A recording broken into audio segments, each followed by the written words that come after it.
नमस्कार। 4C supreme law partners के इस नए कानूनी एपिसोड में मैं लेकर हाजिर हूं। जी हां, आज बिल्कुल सुप्रीम कोर्ट से एक सनसनीखेज मुकदमा। यह मुकदमा राजनीतिक है। पूरे देश में इस गिरफ्तारी पर बवाल मचा रहा।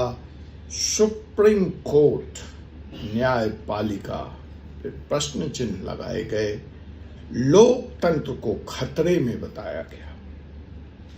विदेशी ताकतों के साथ गठजोड़ किए गए। जी हां, Arvind Kejriwal liquor scam case, जिसमें आज उच्चतम न्यायालय ने उनको जमानत पर रिहा करने का आदेश दिया है। इस मुकदमे में क्या हुआ ये जग जाहिर है। उस पर व्यापक चर्चा देश में हो रही है, होनी भी चाहिए।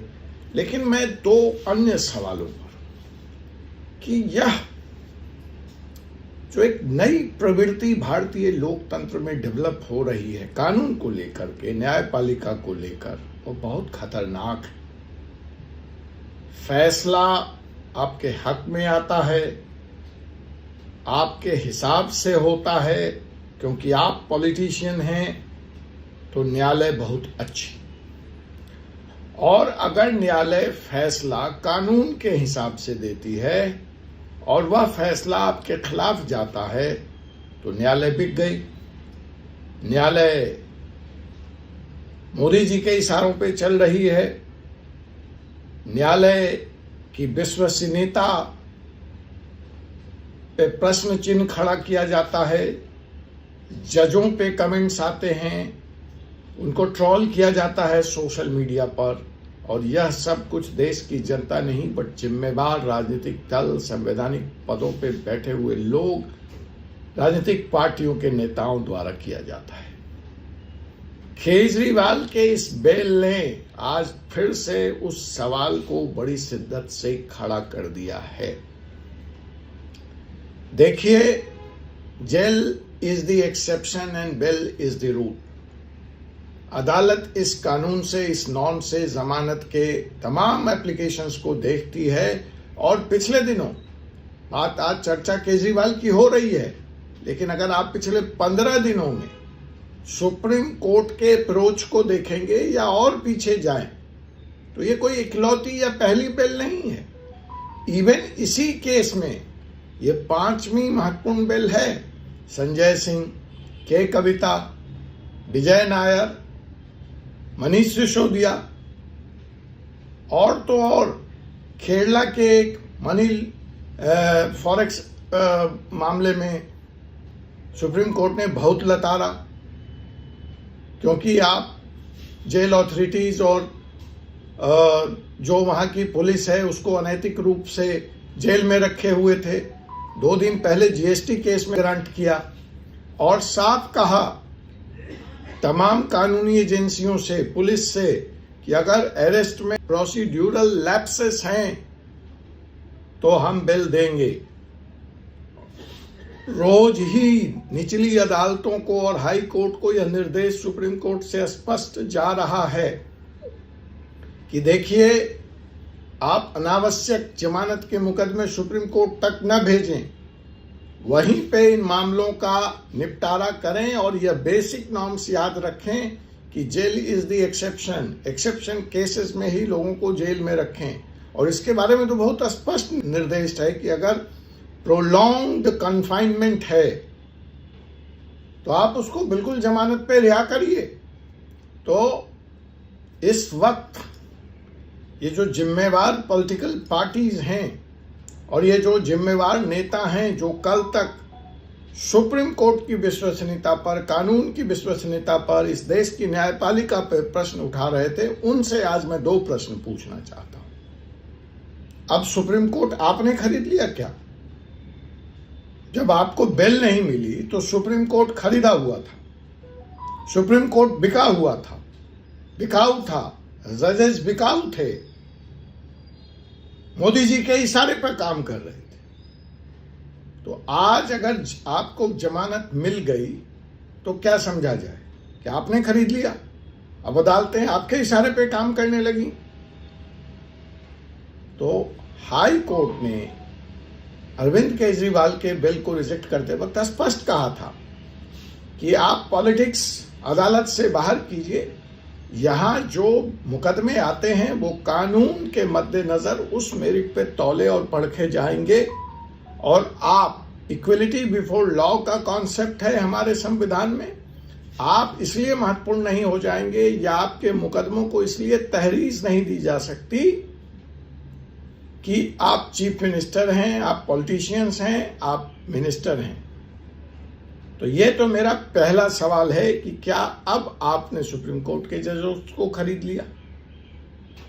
अब मेरा दूसरा सवाल आता है, अरविंद केजरीवाल जी ने और उनकी पार्टी ने इन्हीं अदालतों पर यह आरोप लगाया था कि उनको जेल में इसलिए रखा गया क्योंकि दिल्ली का चुनाव है। बीजेपी डरी हुई है, सहमी हुई है, दिल्ली के चुनाव में वो केजरीवाल जी से मुकाबला नहीं कर सकती। लोकसभा चुनाव 2024 में मोदी जी डरे हुए हैं, मोदी जी के चलने का समय है और वो केजरीवाल से डरे हुए हैं, इसलिए उनको जेल में रखें। तो मेरा दूसरा सवाल है कि क्या वो डर खत्म हो गया? आपको कोर्ट ने ठीक हरियाणा चुनाव से पहले छोड़ दिया, तो क्या यह माना जाए कि कोर्ट अब आपसे डर गई है क्योंकि आप वहां सरकार में आ जाएंगे?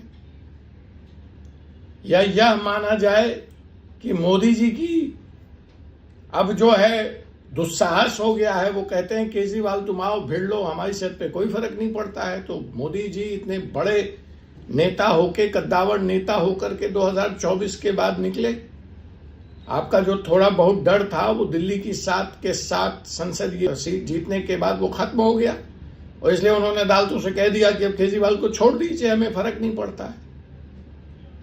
तो टाइमिंग को लेकर के भी जो हाई कोर्ट ने बात कही थी कि इस बिना पर चुनाव है, आपको प्रचार करना है, कोई क्रिमिनल नहीं छोड़ा जा सकता। कोई व्यक्ति रेप का मुजरिम है, कोई मर्डर का मुजरिम है और वो यह जेल में बंद होते हुए पर्चा भर दे, तो क्या उसको छोड़ दिया जाए? क्या उसके ऊपर केस नहीं चलाया जाए क्योंकि वह चुनाव लड़ रहा है? तो जो झूठ का प्रोपेगेंडा न्यायपालिका को लेकर दोनों के दोनों, न्यायपालिका खरीदी है, बिकी है, सरकार के प्रभाव में है, वह भी इस बेल प्रकरण के बाद धराशायी होता है। और तो और जो टाइमिंग को लेकर प्रश्न उठाया गया था वह भी धराशायी होता है।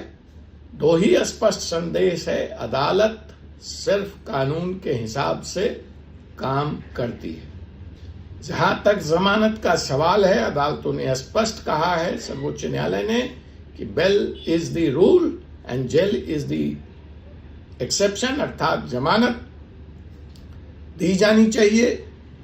व्यक्ति की व्यक्तिगत स्वतंत्रता किसी भी हाल में बाधित नहीं की जा सकती या नहीं होनी चाहिए। Article 21 liberty has to be respected. और अगर किसी भी व्यक्ति की प्रोलॉन्ग्ड कन्फाइनमेंट है, वो जेल में है, लंबे समय तक मुकदमे की सुनवाई नहीं हो रही है, चार्जशीट फाइल नहीं हो रहा है, तो वो जमानत का हकदार है, वो जमानत का अधिकारी है, प्रोवाइडेड वो दूसरे बिल के कंडीशंस मीट आउट करता है, जो इस सूरत में यहाँ केजरीवाल जी मीट आउट कर रहे थे। अर्थात वो फ्लाइट रिस्क नहीं है, वो देश छोड़कर भाग नहीं जाएंगे, उनको सेक्रेटेरिएट में जाने की अनुमति नहीं है, उनको फाइल साइन करने की अनुमति नहीं है, उनको केस के मेरिट पर कुछ बोलने की भी अनुमति नहीं है।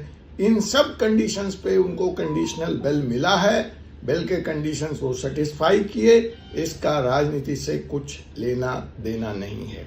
इसीलिए मैं जिम्मेवार राजनीतिज्ञों से, राजनीतिक पार्टियों से यह अपील करना चाहूंगा इस वीडियो के माध्यम से कि न्यायपालिका की विश्वसनीयता को आप बने रह दें, आपस में कीचड़ उछालें, न्यायपालिका को आप उससे अलग रखें, वरना लोकतंत्र वास्तव में आप खतरे में लाएंगे।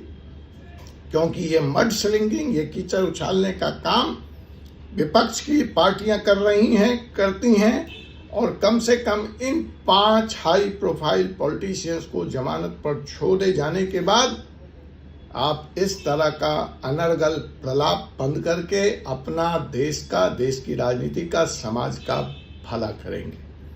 आम जनता के लिए इस बेल प्रकरण में भी बहुत बड़ा संदेश है। वह संदेश है कि आप किसी भी तरह के बहकावे में ना आए।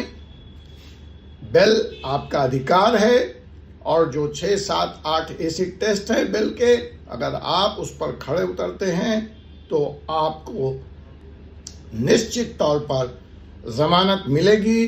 हो सकता है निचली अदालतों में या उच्च न्यायालय आपकी बात न सुने, लेकिन सुप्रीम कोर्ट से आपको न्याय मिलेगा।